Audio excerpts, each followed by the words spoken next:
You may be surprised to learn there's more than one female police officer on the White Bear Lake Police Department. On today's show, we'll introduce you to all 6. Over 70% of cardiac and breathing emergencies occur in the home. Do you know how to increase the chances of saving your loved one? We'll show you how.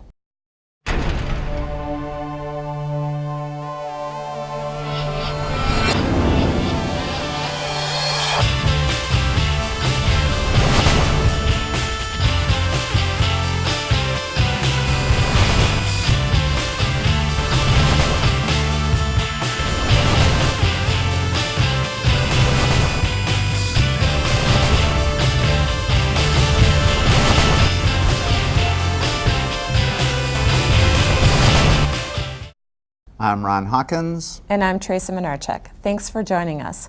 As you know, I'm a police officer for the White Bear Lake Police Department. What you may not know is that I'm not the only female officer. Take a look at the women of the White Bear Lake PD.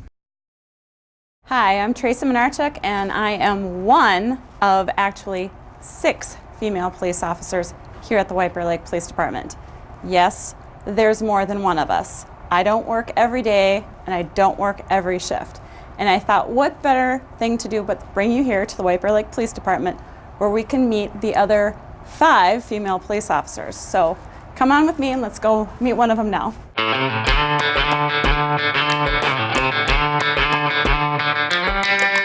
So I'm Tracy, and this is Julie Swanson, our Chief of Police.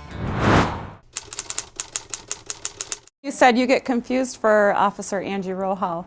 What do you think that is, I think? Well, we were both school resource officers, and we both have kids in the area, and it could be that, or it could just be because of that same mentality that there's only one of us.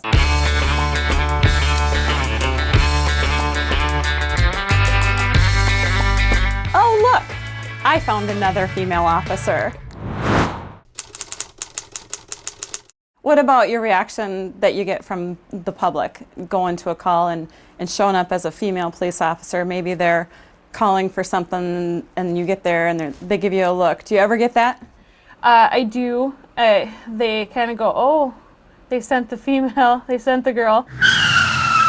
They ran from us, and because we were girls, and we tackled him in the candy aisle of the gas station, and we ended up fighting and catching him, and he said that the reason he ran was because we were girls and we couldn't catch him. And now he's learned his lesson. Didn't work out for him. I found Officer Angie Rohau. With Jen, I joke that, we were twins and she's the evil one. I've been recently mistaken for the chief.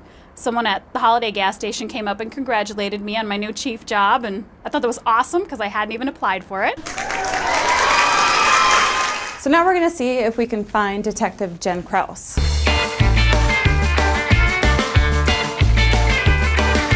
Hi there. Hi there. Have you been confused for one of the other female officers? All the time, and I don't get it because I feel like everybody's very different and has a different method that they work. I get called Tracy a lot, which I feel bad because you're very lean.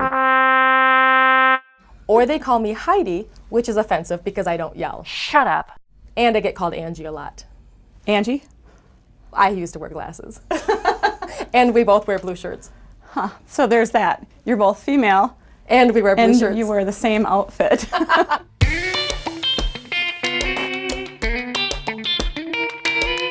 So last but certainly not least, my evil twin, Officer Heidi Murphy, or so people think.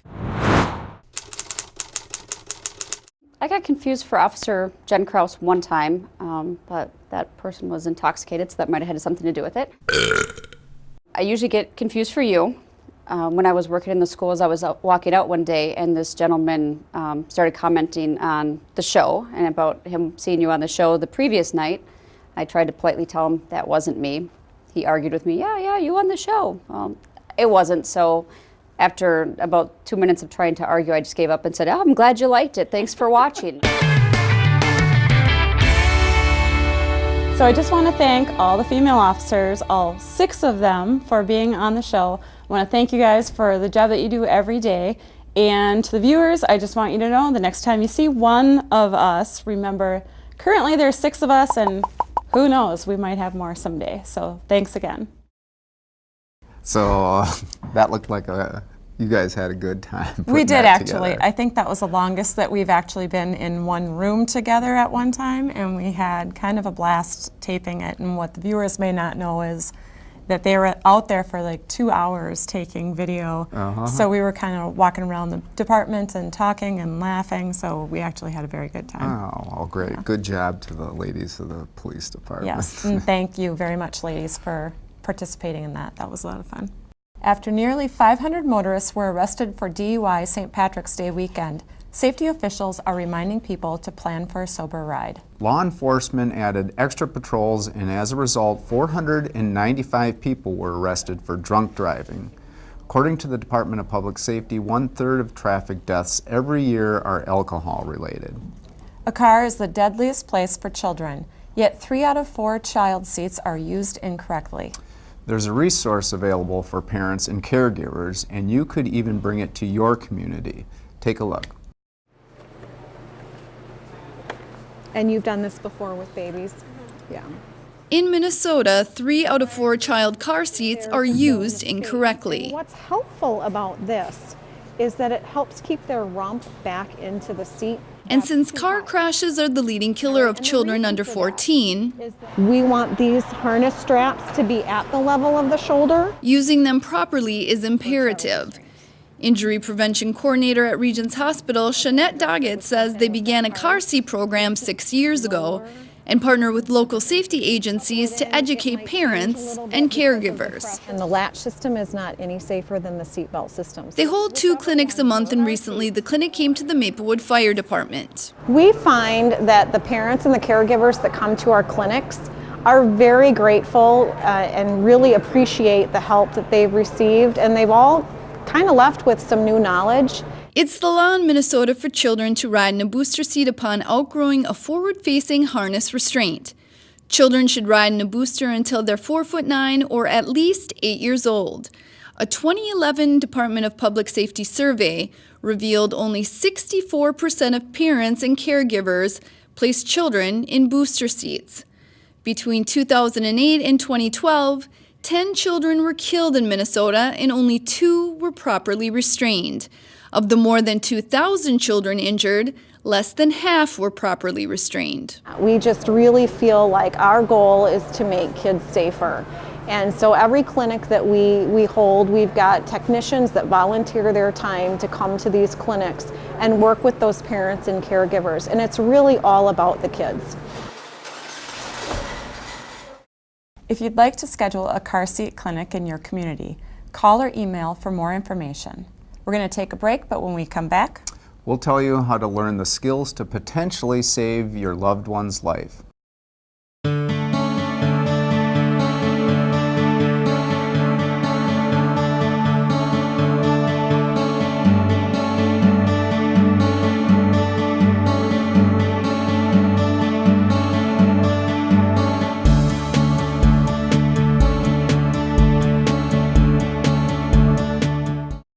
welcome back.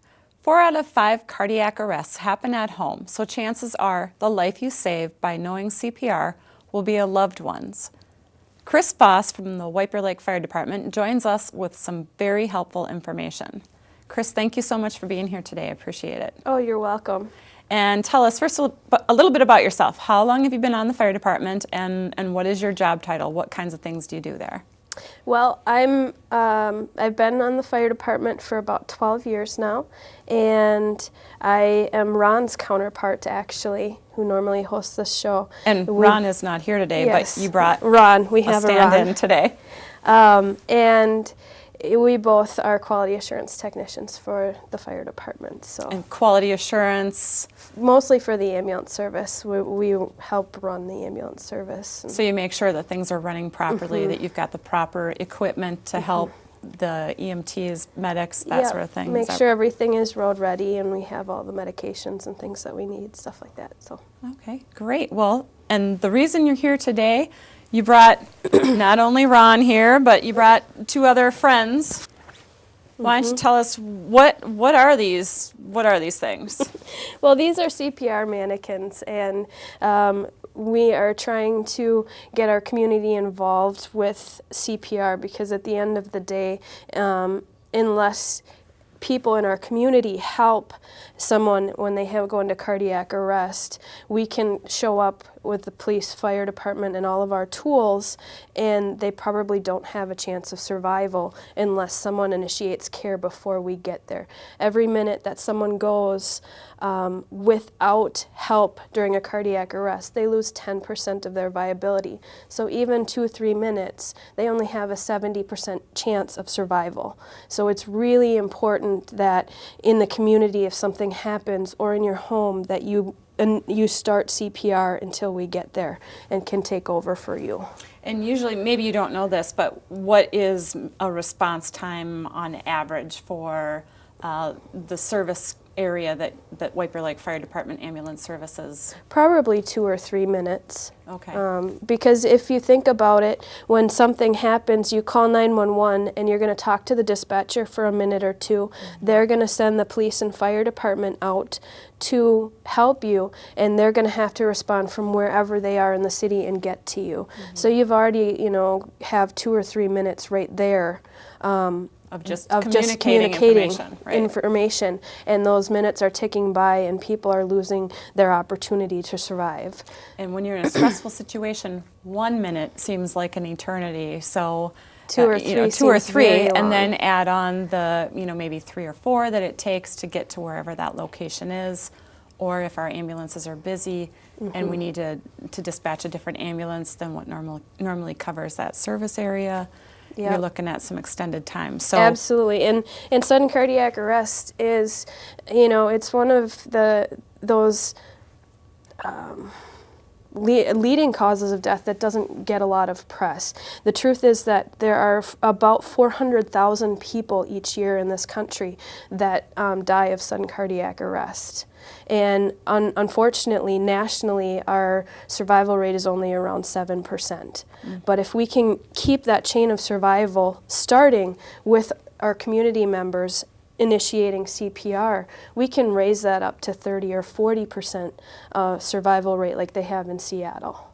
And we're not just on the floor because we don't have chairs today. Yes. We're on the floor for a reason. So let's show our viewers how can we use these little models here that you have. How do you set up for CPR? What do you do? What's the first thing? Well, the first thing you want to do is call 911. You're going to get really tired doing CPR all by yourself, and if nobody's coming to relieve you, you're going to be doing it for a very long time. So if someone falls down in front of you, you want to see if they're okay. Are you okay? Are you okay? You're going to look and you're going to see for any signs of life. If you see any normal breathing, if there isn't, or they're just gasping, you're going to call 911. Or if there's someone there, you're going to say, you, call 911. Go get an AED, if there is one. And then you're going to just push hard and fast on the middle of the chest. And that's really all that we need you to do, is to put your hands right in the middle of their chest, and you're going to push hard and fast, about 100 a minute, 2 inches deep. Staying alive, staying alive, staying alive, staying alive. And you can do this, and you can do this for quite a long time. And it's actually pushing kind of hard. Yep, it's 2 inches deep for adults and children, 1/3 the depth of chest for infants. And what you're doing is you're just circulating the blood in the body, and there's enough oxygenated blood in the body typically for adults. So you could do this for 10 minutes or more, and you could keep them potentially alive until help gets there. When the AED comes, that takes precedence over your compressions. Okay, so when you get tired, you get people to come in and help you. You can teach them just like I did right now and say, I need you to push hard and fast on the middle of the chest. So, oops, I lost my sticker. If you remember, I'm doing compressions right now. And the I arrive AED with the arrives. AED. Yep. You're going to turn it on. Okay. And they all have an on button, just like a computer. This is a training device only. Yep. No shock will be delivered. And they have the patches. It'll tell you what to do with them. Remove clothing from person's chest.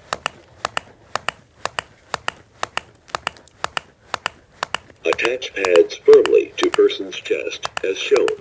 And they all have pictures on them. Okay, So so you're this gonna, one yep. And says so you're up gonna high. peel it and stick it on here, and I'm gonna continue doing Plug in compressions while you're connector. doing this. Okay, Yep. Check connector and up pads. high. And this one is down low. Yep. Check connector and pads. All right. All right. Now, connector. Yep. It's Slide it made right for in there. dummies because it's only Check one connector direction. and pad. Yep. So Analyzing that's rhythm. perfect. Everyone stand clear. And now you just wait. And what it's gonna do is it's gonna look and see if there's a shockable rhythm. If there Shock is, advised. you're gonna shock Charging. when it's ready. Okay. It will light up and tell you. Everyone stand clear. No one's touching the Push patient. shock button. Shock delivered. And then Begin 5 cycles you start of CPR again. And this is what you do until help arrives. And that's it. So as I'm getting tired here, I'm gonna say, hey, can you come over here and help me? I certainly will. You're gonna put your hands in the middle of the chest, right where mine is, and push hard and fast with the heel of your hand. And that's how you can switch. So even if you're at the grocery store or somewhere else, you can say, come help me, I need your help. If you're unable to do CPR, you could teach someone to do CPR. And it is just 1 that minute simple. and 30 seconds of CPR. Nice job. remaining. And that is 1 minute and 30 seconds. Yep. And we've kind of worked up a little bit of Yes, it's hard work. adrenaline here. Yes. Get our blood pumping Yes. for the day. So Yes. there's a little bit of a labeling campaign that you've got. Absolutely. What is that all about? A lot of businesses throughout our community have AEDs in their business, but if something happens and you don't know that there's an AED there, it's not going to do any good. You know, you'll start CPR, call 911, and there might be an AED in the next room. So what we're trying to do is we're encouraging businesses that do have them to call up to the fire department and get an AED on-site sticker. Lake Area Heart Safe Community is our local Heart Safe chapter. It includes Hugo, White Bear Lake, White Bear Township, Gem Lake, and Mahtomedi. And we're trying to get stickers on all of the public doors of those businesses so that as you enter a business, you will be able to say, oh, there's an AED here. So if something happens, you know to send someone to get that AED so it can save someone's life. And White Bear Lake Fire Department offers, it's fire department, the city of White Bear Lake offers free CPR to Yes. residents. Yes. Residents, correct? Well, it doesn't really matter. We don't have a residency requirement. We have free non-certified classes that we've been able to provide through the membership of our fire department and a grant with the American Heart Association. So please sign up for those. I believe our next one is April 24th. It's only a couple of hours and we'll teach you more in depth how to save a life. We also have certified classes, another one coming up, I think April 12th. Those have a nominal fee. They're about $50, but you get a book and a certification card as well. And we do them throughout the year. So feel free to go to our city website or the fire department Facebook page, and you can look up the class that you would like and register. Well, that's awesome. Thank you so much for getting our adrenaline going this morning and for saving our patients. Appreciate you coming in and bringing all this neat stuff. And like you said, go online to sign up for classes. Yep. You want to see people with these stickers. Absolutely. That's the other piece is we have a community campaign. You'll see us at Market Fest at the bus stop. We call it Bus Stop Heart Start. We have these mannequins out for people to practice and try their CPR skills. And it's very important that you do that because a certification is once every year, once every 2 years, and you have to practice those. So if something happens, you're not afraid to try and to help. So please, everybody stop. We're not standing on the corner to harass you. We would really like you to try your CPR skills so that in the event of an emergency, you feel comfortable helping. Great. Thank you so much. Well, the White Bear Lake Lions Club did it again. The club presented its annual play Billy Bonkers in the Chocolate Factory at Central Middle School. The play featured the Lake Area Dance Center dancers and ran 3 days. The club, with over 70 members, is involved with numerous service projects and fundraising events throughout the year. They also include the White Bear Lake Music Festival and the White Bear Water Run. The White Bear Lake Lions Club began more than 65 years ago. Coming up after the break, we'll find out how man's best friend is helping children with special needs.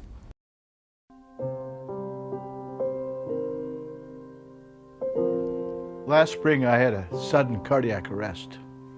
That's different than just a chest pain you go to the emergency room for. Cardiac arrest could have taken my life right here in my own living room. It's a good thing my wife was there. She called 911 right away. The dispatcher talked her through performing CPR on me. And that is what really saved my life. It gave me a fighting chance to survive. And now, because my wife performed CPR on me, I'm alive and well. I live to be there for her. I live to be there for the grandkids. CPR saved my life. I now tell everyone, don't be afraid of CPR. Just do it. It can only help. I'm so glad my wife did.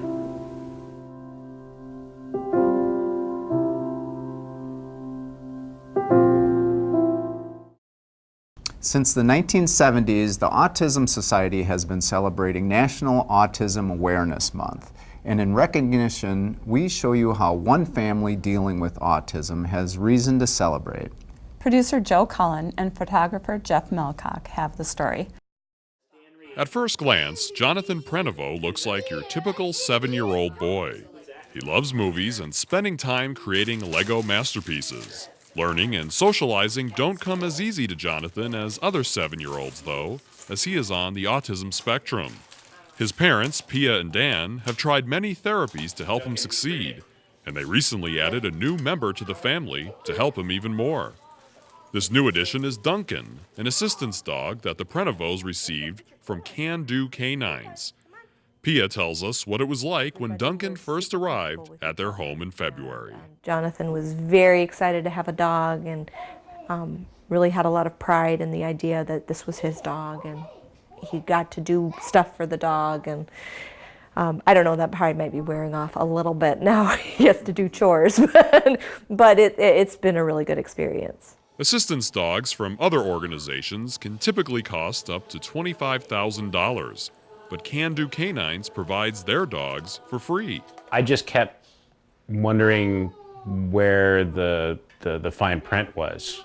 You know, it's like, wait a minute, they're going to give us a dog that they've invested all this time and money into, and they don't want anything in return. So, and that's exactly what it is. You know, we would never be able to afford an assist dog for Jonathan. Can Do Canines, located in New Hope, trains close to 40 dogs a year that are placed in homes to help people with diabetes, seizures, mobility and hearing issues, and autism. We train these dogs to keep the child safe every time they're in public. These kids don't have a natural fear, and they'll run into traffic or run into other dangerous situations.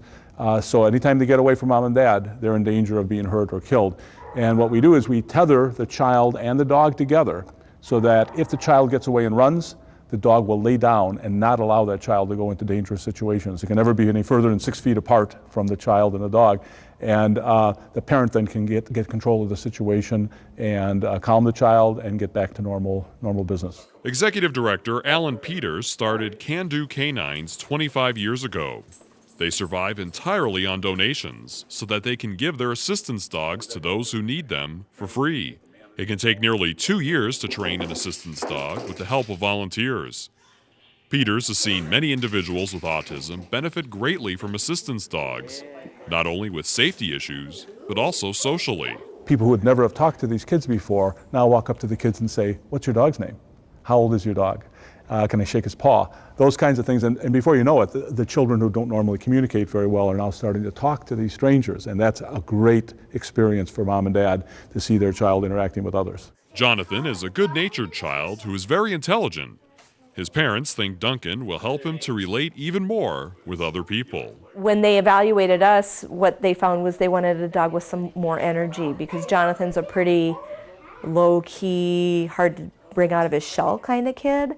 And so they gave us, Duncan, who has, doesn't get riled with other children, is very easygoing in that respect, but also has some energy and is kind of bringing Jonathan out of his shell. It can take quite a few years to get a dog after being on a waiting list, but for the Prenovo family, the wait has been worth it. Our goals with having an assistance dog is to have someone who can help keep Jonathan safe, who can be help bring him socially out of his shell, to help teach Jonathan what it is to have responsibility, and then to also have a dog that we know can help manage the upsets that come with Jonathan, because at times he has upsets, and not every animal would necessarily be able to handle that, but you know, these dogs have been trained to really deal with those things. Duncan will play many roles in Jonathan's life in the years to come,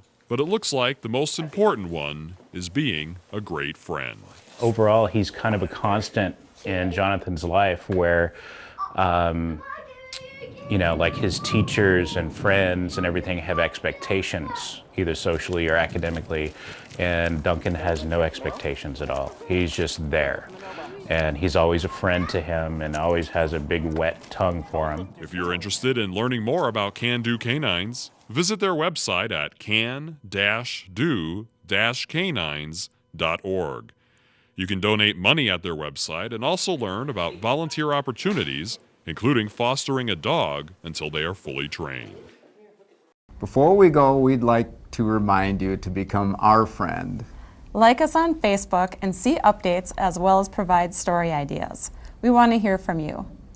That wraps up this edition of Lake Area Beat. Thanks for watching, and we'll see you next time.